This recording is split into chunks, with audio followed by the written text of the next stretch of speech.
Welcome to Bollywood spy ma'am. Thank you so much for having me, inviting me. Helen ji, आपने acting में 11 साल से भी ज़्यादा सफ़र तय किया है। थिएटर हो चाहे अलग हो, आप अभी तक का अपना करियर को कैसे देखती हैं? किस तरीके से आपने अपने करियर को शेप किया है? मेरी जो स्कूलिंग रही है, मेरा जो बेस रहा है, इट्स बिन थिएटर। मैं 2011 से थिएटर कर रही हूँ। श्री राम सेंटर से पास आउट हूँ, वहाँ की एलुमनाई हूँ। जी। तो जो मेरा थिएटर बेस है, मैं उसको बहुत ज़्यादा क्रेडिट देती हूँ क्योंकि वो मेरा जैसे स्कूल होता है सबका। इट्स जस्ट एक सेकेंड, ये फ़ोन चलेगा। It's just like my school, क्योंकि जैसे हम बचपन में स्कूलिंग करते हैं, पढ़ाई करते हैं, तो वैसे ही एक्टिंग के लिए वो मेरा स्कूल था और उसने काफ़ी अच्छे तरीके से शेप अप किया है मेरे करियर को। Be it the language, be it the diction, be it तलफ़ुज़, मॉड्यूलेशन, स्पॉन्टेनिटी, तो all credit goes to theatre. And उसके बाद जब मैंने अपनी जर्नी मीडिया की तरफ शिफ्ट की, towards series, towards ads, towards serials, towards short film, so it was a beautiful experience all together. आपने माता सीता का भी रोल प्ले किया है। इस रोल को प्ले करने के लिए आपको कितना प्रेशर था? कोई चैलेंजिंग मोड़ लगा जो आप बताना चाहेंगे दर्शकों को? एज चैलेंजिंग ऑफ कोर्स था, क्योंकि माता सीता का रोल प्ले करना, that too a goddess character आज के टाइम पे, क्योंकि जी। लोगों की एक ना वो बन जाती है, क्या कहते हैं, उनका माइंडसेट बन जाता है कि अगर माता सीता हैं तो वैसे ही रहेंगी, तो उस मर्यादा को फॉलो करना। और ऐसा नहीं है कि ऑन स्टेज सिर्फ फॉलो करना, आफ्टर स्टेज, जो आप ऑफ स्टेज होते हो जी। या जब आप अपने साथ होते हो या अपने घर वालों के साथ होते हो या पब्लिक अपीयरेंस में आते हो, तब भी वो एक ना छवि बन जाती है और लोग आपको उसी नज़रिए से देखने लगते हैं। तो मैं ये कहूँगी कि मेरे लिए बहुत ही ब्लेसिंग वाली बात है। मुझे ऐसा लगता है कि भगवान ने खुद मेरा चयन किया है इस चीज़ के लिए, क्योंकि उन्होंने ही ऐसे, आपको ईज़िली गॉडेस या गॉड के कैरेक्टर नहीं मिल जाते हैं। It really requires blessing and I feel really fortunate कि मुझे ये मौका मिला और मैंने 226 बार माता सीता का किरदार निभाया है वाह! ऑन स्टेज और अभी भी हमारे 150 शोज़ लाइन्ड अप हैं। माता सीता के कैरेक्टर निभाने के बाद आपकी पर्सनल लाइफ पे कितना इम्पैक्ट पड़ा?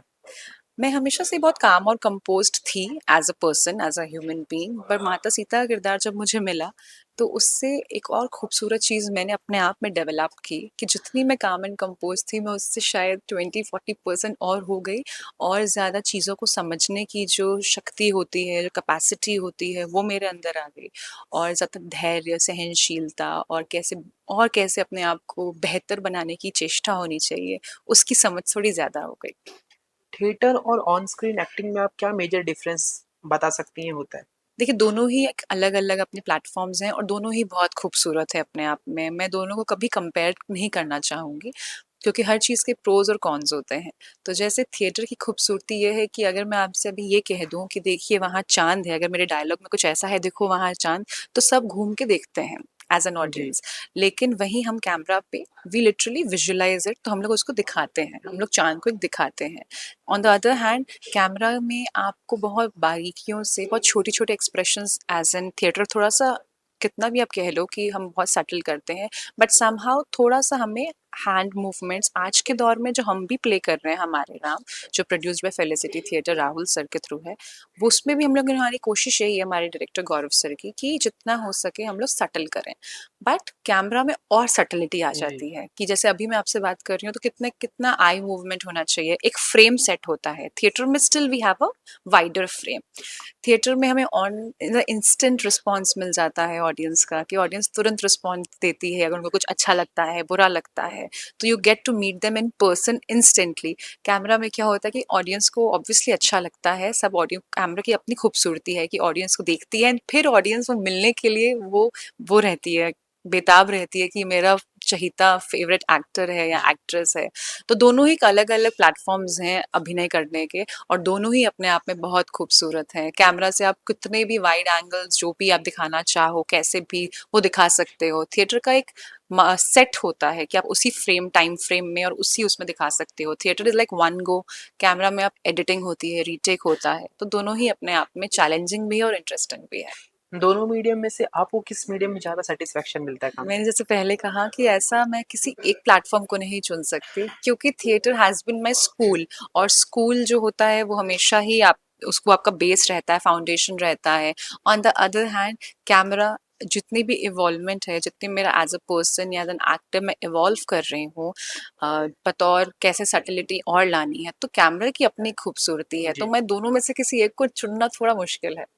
इतने सालों में से आपने कई सारे रोल प्ले किए हैं। आपके लिए सबसे आपका फ़ेवरेट रोल कौन-सा था जो आपको इमोशनली इम्पैक्ट किया आपके ऊपर?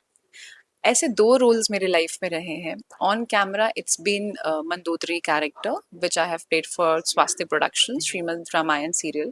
उसमें बहुत ही इमोशनल कैरेक्टर था वो। ऑन द अदर हैंड वो बहुत ही ज़्यादा बैलेंस्ड लेडी, रावण की वाइफ, बहुत ही ज़्यादा बैलेंस्ड लेडी, कैसे रावण को पल-पल समझाना। On the other hand she also had a motherly instinct कि उसके बच्चे हैं जो अभी कुर्बान हो जाएँगे युद्ध में। तो वो काफ़ी इमोशनल बैलेंस वाला कैरेक्टर था, क्योंकि उसमें इतनी इमोशनल ग्रेविटी थी कि वो अचीव करना, कि और वो ऐसा ना लगे ऑडियंस को कि वो फेक हो रहा है। It should look like she is the Mandodari. And on the other hand for on stage it's Sita ji, because इतना सटल कैरेक्टर करना सीता माँ का इट्स नॉट इजी, क्योंकि आप कैमरा में कहीं ना कहीं आपके बारीकियां पकड़ लेता है कैमरा, जैसे मैंने पहले कहा।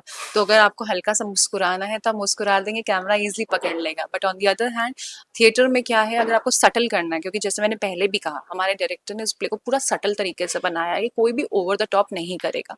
तो उस चीज को निभाना थिएटर में बहुत चैलेंजिंग था, कि सटिलिटी में ऑडियंस को समझ में भी जी। आए कि आप सीता माँ हो और आपके भाव भी पहुंचे। जैसा कि मैम हम देखते हैं कि जिन्होंने भगवान का रोल प्ले किया है, जैसे आपने माता सीता का रोल प्ले किया है, देखा जाता है कि उनको जब आगे चल के फ्यूचर में कहीं अगर डिफरेंट जॉनरा के रोल ऑफर होते हैं, वो ठुकरा देते हैं। कहीं आपके साथ कोई ऐसा इंसिडेंट हुआ है कि आपको मतलब उस अ, छवि को बनाने के लिए आपने अलग टाइप के रोल को मैं ये नहीं कहूँगी कि मैं ऐसे रोल्स करूँगी ही नहीं कभी, और ऐसे रोल से मेरा मतलब ये है कि the content should be good. I believe in that कि जो मैंने माता सीता का एक किरदार निभाया है, क्योंकि लोग मुझे आज के टाइम पे भी यही कहते हैं कि इफ़ वी कंसिडर माता सीता जी, आफ्टर दीपिका मैम और आफ्टर एनीवन, क्योंकि किसी ने देखा नहीं है हकीकत में, तो बिल्कुल, इट्स यू। तो इट्स अ गुड, मतलब it's a very good blessing also, it's a compliment. लेकिन ऑन दी अदर हैंड मुझे उस छवि को मेंटेन भी रखना है। जैसे मैंने पहले भी कहा, ऑफ स्टेज भी लोग मुझे माता माता ही बुलाते हैं, लेकिन ऐसा as an actor I should be a versatile performer is what I feel. एक कैरेक्टर होता है जो आप उस समय निभाते हो पर्दे पे या मंच पे, लेकिन उसके बाहर एक अलग, एक आपकी एक्टर की एक दुनिया होती है जिसमें उसको अपनी वर्सेटैलिटी पोर्ट्रे करनी होती है। बिल्कुल, तो मैं ये कहूंगी, मैं ऐसा नहीं है कि मैं कुछ भी, what ever will come on my way I will grab it, I will not grab it, I will obviously go through the content, I will obviously go through the character, कि कैरेक्टर क्या है, कितनी character में gravity है, क्या इसका impact रहेगा, और as an actor am I satisfied. अगर ये सब मेरे जो फैक्टर्स हैं, अगर ये सब क्लिक होंगे तो definitely I will do it, बिल्कुल। But within a certain limit, जो लिमिट होती है हर एक एक्टर सेट करता है।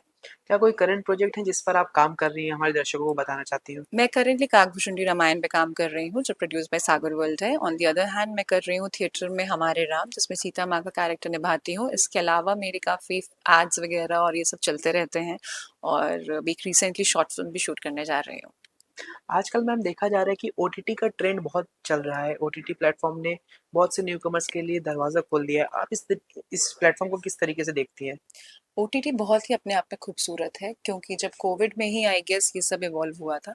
तो कोविड के दौरान जब आप लोग सब घर में, हम सब घर में बैठे हुए थे, तो ओटीटी ही एक ज़रिया था जिससे आप ये सब चीज़ें देख भी सकते थे, और आप मतलब शूट भी कर सकते थे, कि लोगों को डर भी नहीं रहता था। तो ओटीटी ने न्यू कमर्स जो एक्टर्स होते हैं, या जिन्होंने थिएटर से शुरुआत की है, जिन्होंने एफटीआई से की है, या जिन्होंने वर्कशॉप्स किए हैं, उनको इतना खूबसूरत मौका दिया परफॉर्म करने के लिए। तो it's really a benefit for all the actors. Future में मैम आप किसके साथ, किस डायरेक्टर के साथ काम करना पसंद करेंगे जो आपका ड्रीम हो, आपने अभी तक काम नहीं किया? मैं ऑनेस्टली स्पीकिंग, ये मैंने पहले कहा था अपने एक आर्टिकल में, कि मैं संजय लीला भंसाली सर के साथ काम करना चाहूँगी। मेरी बहुत दिली ख्वाहिश है, because the way he portrays a particular character and the entire film is really beautiful, क्योंकि वो हर एक निटी-ग्रिटी में वर्क करते हैं, और उनके साथ काम जब आप कर लेंगे एज़ एन एक्टर, मुझे लगता है जब मैं कर लूँगी एज़ एन एक्टर, तो जो मेरी ग्रोथ है वो आई गेस 1000 टाइम इंक्रीज़ होगी, जी। और मुझे बहुत अच्छा ही मतलब मौका मिलेगा और सौभाग्य प्राप्त होगा उनके साथ काम करने का। ओके, लास्टली कोई मैसेज देना चाहेंगे अपने व्यूअर्स को मैम आप? मैं आप सबको ये मैसेज देना चाहूँगी कि अगर आपने हमारा शो हमारे नाम नहीं देखा है तो प्लीज़ देखिए, बॉम्बे में सितंबर में एनएमएससीसी में होने वाला है। ऑन द अदर हैंड आप मेरा जो नया शो है काकभूषण जी रामायण जिसमें मंदोत्री करती हूँ, and do follow my page Harleen dot Rekhi and keep supporting, keep loving. Thank you thank so you. Much ma'am. Thank you.